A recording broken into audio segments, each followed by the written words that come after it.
Assalamualaikum warahmatullahi wabarakatuh. Alhamdulillahi rabbil alamin. Assalatu wassalamu ala asrofil anbiya'i wal mursalin wa ala alihi wa ashabihi rasulillahi ajmain. Yang saya hormati Ibu Raja Widyanovci, SIKOM MSOC SC, selaku dosen pembimbing mata kuliah Psikologi Umum. Yang saya hormati dan saya banggakan teman-teman kelas 1 Ilmu Komunikasi P. Baiklah, pada kesempatan yang singkat ini saya ingin mempresentasikan sebuah materi dengan judul Teori Konstruksi Sosial Media Massa. A. Sejarah dan pengertian.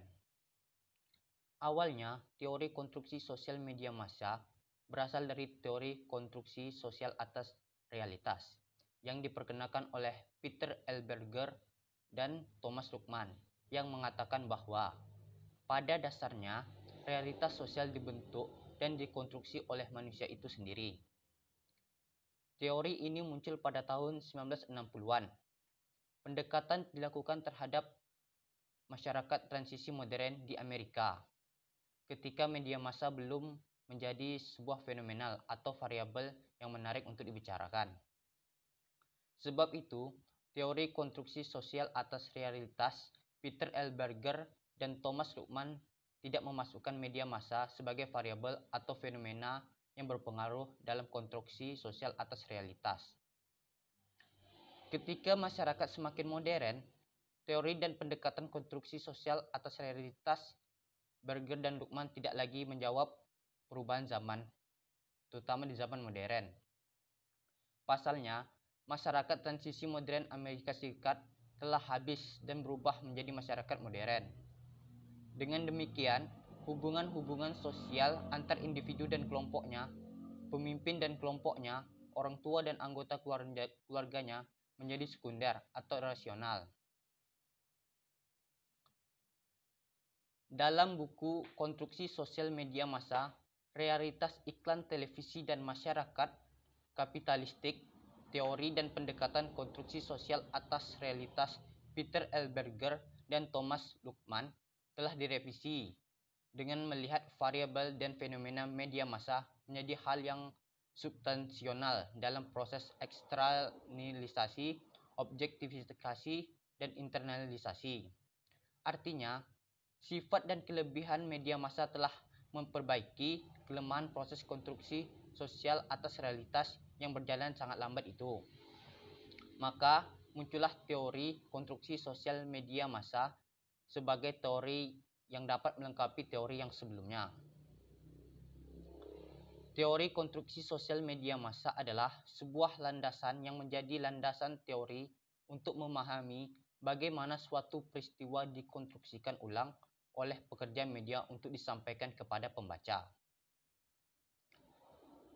Menurut Burhan Buangin, substansi teori konstruksi sosial media massa adalah pada sirkulasi informasi yang sangat cepat dan luas, sehingga konstruksi sosial berlangsung dengan sangat cepat dan sebarannya merata. Posisi konstruksi sosial media massa adalah sebagai koreksi substansi kelemahan dan melengkapi konstruksi sosial atas realitas dengan menempatkan seluruh kelebihan media massa. B. Proses konstruksi sosial media massa. Untuk memahami bagaimana proses kelahiran konstruksi sosial media massa, terdapat beberapa tahapan dilakukan, yakni 1. Tahapan menyiapkan materi konstruksi. Tahap ini mencakup beberapa hal. A. Keberpihakan media massa kepada kapitalisme. Seperti yang terjadi pada saat ini, hampir semua media mainstream dimiliki oleh kelompok kapitalisme tertentu untuk menjadikan media massa sebagai mesin penciptaan uang dan penggandaan modal. Kedua, keberpihakan semua kepada masyarakat. Bentuk dari keberpihakan ini adalah empati, simpati, dan berbagai partisipasi kepada masyarakat. Namun, ujung-ujungnya adalah untuk menjual berita dan menaikkan rating untuk kepentingan kapitalis. 3. Keberpihakan pada kepentingan umum. Bentuk keberpihakan pada kepentingan umum dalam arti sesungguhnya sebenarnya adalah visi setiap media massa, namun fakta di lapangan hanyalah sebagai jargon dan slogan saja. 2. Tahap sebaran konstruksi, yakni dilakukan masing-masing media massa dengan strategi yang berbeda. Namun, prinsip utamanya adalah real time, mencakup dua hal yaitu media elektronik dan media cetak. 3. Tahapan sebaran konstruksi. Tahapan ini terdiri atas dua hal. Yang pertama, pembentukan konstruksi realitas pembenaran sebagai suatu bentuk konstruksi media massa yang terbentuk di masyarakat yang cenderung membenarkan apa saja yang ada tersaji di media massa sebagai suatu realitas kebenaran. Tahap kedua, yaitu pembentukan konstruksi citra, yaitu konstruksi citra pada sebuah pemberitaan ataupun konstruksi citra pada sebuah iklan. Konstruksi citra pada sebuah pemberitaan biasanya disiapkan oleh orang-orang yang bertugas di dalam redaksi media massa. 4. Tahap konfirmasi, yakni tahapan di mana media massa maupun pembaca dan pemirsa memberi argumentasi dan akuntabilitas terhadap pilihannya untuk terlibat dalam tahap pembentukan konstruksi. C. Contoh kasus dan bentuk aplikatif teori.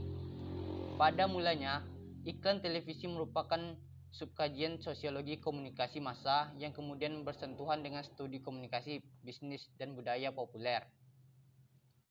Teori konstruksi sosial media massa ini bisa juga dilihat dalam sebuah penelitian, yakni iklan Susu dan Kau di televisi.